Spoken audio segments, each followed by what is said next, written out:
Conductor और अपाहिज लड़की के साथ बनी घटना। शाम का वक्त था। सूरज पहाड़ियों के पीछे ढल रहा था और गांव की आखिरी बस बस स्टैंड पर धूल उड़ाती हुई आकर रुकी।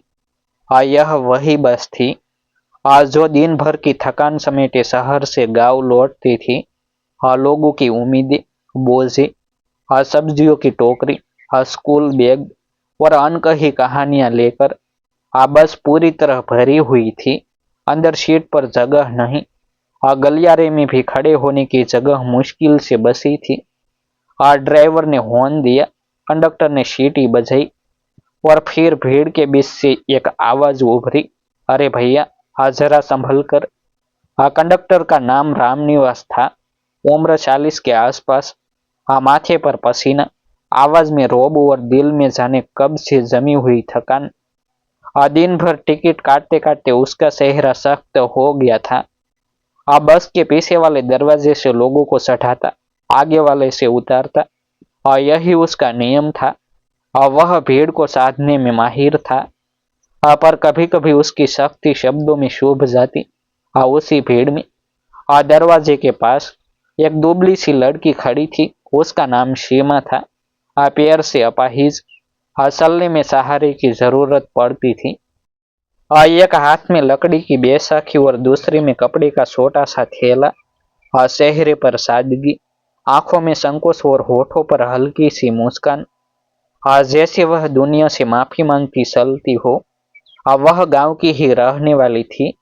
शहर में एक छोटे से प्रशिक्षण केंद्र से सिलाई सीख कर लौट रही थी। देर हो गई थी, इसलिए यही आखिरी बस उसकी उम्मीद थी।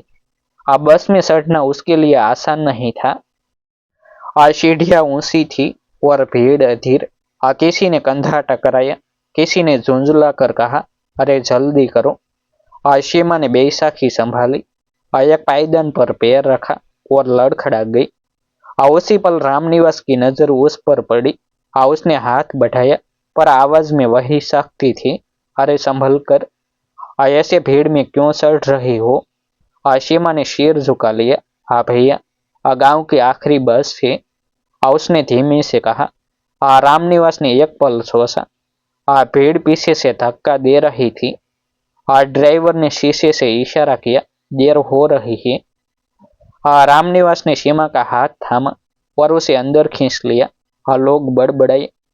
किसी ने सीट छोड़ने से मना किया। बस आगे बढ़ गई। अंदर का माहौल गर्म था।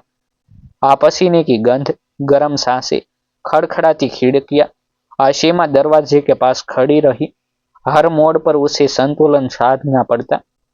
रामनिवास टिकट काटते हुए आगे बढ़ा। उसने सीमा के पास आकर पूछा, कहाँ उतरना है। खेतपुर, सीमा ने कहा। रामनिवास ने टिकट काट दिया। किराया उसने पूरा दिया।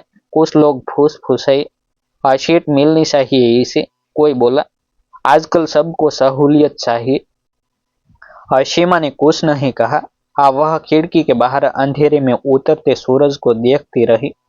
अब बस गांवों के बीच से गुजर रही थी। हर स्टॉप पर लोग चढ़ते उतरते। भीड़ और बढ़ती गई। अचानक एक झटके में बस रुकी। सीमा संतुलन खो बैठी। बैसाखी फिसल गई और वह लगभग गिर पड़ी। इस बार रामनिवास ने बिना सोचे उसे थाम लिया। उसकी शक्ति में दरार पड़ी। उसने आसपास देखा, कोई सीट खाली कर दो, वह बोला। एक बुजुर्ग महिला उठ खड़ी हुई। बेटी बैठ जा, उसने कहा। सीमा ने धन्यवाद कहा और बैठ गई। उसके चेहरे पर राहत थी, आंखों में नमी। रामनिवास आगे बढ़ गया, पर उसका मन वहीं अटका रहा। उसने देखा, सीमा की बैसाखी घिसी हुई थी, थैला पुराना। वह खुद से बोला, हर रोज ऐसे कितने लोग मिलते हैं और हम बस टिकट काट कर आगे बढ़ जाते हैं। कुछ देर बाद बस एक सुनसान हिस्से में पहुंची। बाहर अंधेरा घना हो चुका था। खेतों के बीच कच्ची सड़क पर बस हिसकोले खा रही थी। और तभी अचानक एक आवाज आई, अरे बैग गिर गया। सीमा का थैला सीट के नीचे फिसल गया था। बस की रफ्तार में वह आगे खिसकता चला गया। रामनिवास ने बस रुकवाई। लोग झुंझलाए, अब क्या हुआ। उसने नीचे उतरकर थैला उठाया। थैले से धागे की रीले, कपड़े के टुकड़े झांक रहे थे। उसने थैला सीमा को दिया। ध्यान रखा करो, उसने कहा, पर इस बार आवाज में नरमी थी। सीमा ने हिम्मत जुटाकर कहा, हाँ भैया, मैं सिलाई सीख रही हूँ। माँ बीमार रहती है। घर चलाने में मदद हो जाएगी। उसकी आवाज में उम्मीद थी। रामनिवास ने सिर हिलाया। उसे अपने घर की याद आ गई। उसकी बेटी भी पढ़ाई के लिए संघर्ष कर रही थी। उसने जेब में रखे टिकट को देखा। मानो वे कह रहे हो, हर टिकट के पीछे एक कहानी है। बस आगे बढ़ी। अचानक तेज बारिश शुरू हो गई। कच्ची सड़क पर कीचड़ फैल गया। बस फिसलने लगी। ड्राइवर ने स्पीड कम की। एक मोड़ पर बस झटका खाकर रुकी। लोग घबरा गए। किसी ने चिल्लाया, क्या हुआ? ड्राइवर बोला, पहिया फंस गया है। बाहर उतर कर देखा। कीचड़ में घुस हुआ था। बारिश तेज होती जा रही थी। मोबाइल नेटवर्क कमजोर। यह वही इलाका था जहां शाम ढलते ही सन्नाटा छा जाता था। रामनिवास ने स्थिति संभालनी चाहिए। उसने लोगों से कहा, घबराइए मत, धक्का लगाना पड़ेगा। लोग उतरने लगे। बारिश में भीगते हुए धक्का लगाया गया। बस हिली पर निकली नहीं। इसी बीच सीमा सीट पर अकेली रह गई। बाहर कीचड़, अंधेरा और ठंडी हवा। उसका दिल जोर जोर से धड़कने लगा। वह उतर नहीं सकती थी। उसने खिड़की से देखा। लोग कोशिश कर रहे थे, पर कामयाबी नहीं मिल रही थी। रामनिवास की नजर उस पर पड़ी। उसने बिना देर किए छाता उठाया और वापस बस में आया। तुम यहीं बैठे रहो, उसने कहा, हम हैं बाहर। बारिश में भीगते हुए उसने पत्थर रखवाए, लकड़ी मंगवाई। आधे घंटे की मेहनत के बाद बस आखिरकार कीचड़ से बाहर निकली। लोग तालियां बजाने लगे। राहत की सांस ली गई। बस में चढ़ते वक्त रामनिवास ने देखा, सीमा की आंखों में डर अब भी था। उसने उसे भरोसा दिया, अब कुछ नहीं होगा। खेतपुर आने ही वाला है। रास्ते भर छुपी रही। बस की खिड़कियों पर बारिश की धारियां बहती रही। जैसे जैसे खेतपुर नजदीक आया, रामनिवास के मन में एक अजीब सा संकल्प उभरने लगा। आज की यह मुलाकात यूं ही नहीं है। बस खेतपुर स्टॉप पर रुकी। अंधेरे में एक टिमटिमाती स्ट्रीट लाइट। उतरते समय सीमा ने बैसाखी संभाली। रामनिवास ने फिर से हाथ बढ़ाया। इस बार उसने कुछ नहीं कहा, बस सहारा दिया। सीमा ने उतरकर पलट कर देखा। धन्यवाद भैया, उसने कहा, आज आप न होती तो। रामनिवास ने बात पूरी नहीं होने दी। घर ध्यान से जाना, उसने कहा। बस आगे बढ़ गई। पर उस शाम गांव की आखिरी बस के साथ रामनिवास के भीतर कुछ बदल चुका था। खेतपुर स्टॉप पर बस की लाल बत्तियां धुंधली बारिश में दूर होती चली गई। सीमा वहीं खड़ी रही। एक पल के लिए जैसे उसे लगा यह अंधेरा उसे निगल लेगा। स्ट्रीट लाइट की पीली रोशनी में कीचड़ चमक रहा था। गांव की पगडंडी दूर तक सुनसान थी। उसने बैसाखी संभाली और धीरे धीरे घर की ओर बढ़ने लगी। कुछ ही कदम चली होगी कि अचानक पीछे से किसी की तेज आवाज आई, यह लड़की, रुक। सीमा के रोंगटे खड़े हो गए। दिल जोर से धड़कने लगा। उसने मुड़कर देखा। दो युवक थे, नशे में डगमगाते हुए। रास्ता रोककर खड़े हो गए। इतनी रात अकेली, एक ने हंसते हुए कहा। सीमा ने घबरा कर कहा, मुझे जाने दीजिए, मेरा घर पास ही है।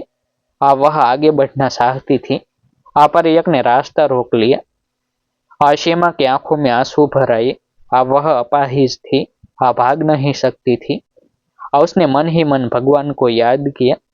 उसी पल दूर से बस का हॉर्न सुनाई दिया। वही गांव की आखिरी बस, जो खेतपुर से थोड़ा आगे जाकर मुड़ने वाली थी। बस रुक गई। दरवाजा खुला और बारिश में भीगता हुआ एक जाना पहचाना चेहरा उतरा। रामनिवास, अरे क्या हो रहा है यहाँ? उसकी आवाज गूंजी। दोनों युवक घबरा गए। एक बोला, कुछ नहीं भैया, ऐसे ही। रामनिवास ने सख्त नजर से देखा, अभी निकलो यहाँ से, नहीं तो पुलिस बुला लूंगा। उसके आत्मविश्वास और आवाज के डर से दोनों भाग खड़े हुए। सीमा वही खड़ी कांप रही थी। रामनिवास पास आया। मैंने सोचा अंधेरा है, छोड़ आऊं, उसने कहा। सीमा फूट फूट कर रो पड़ी, अगर आप न आते तो।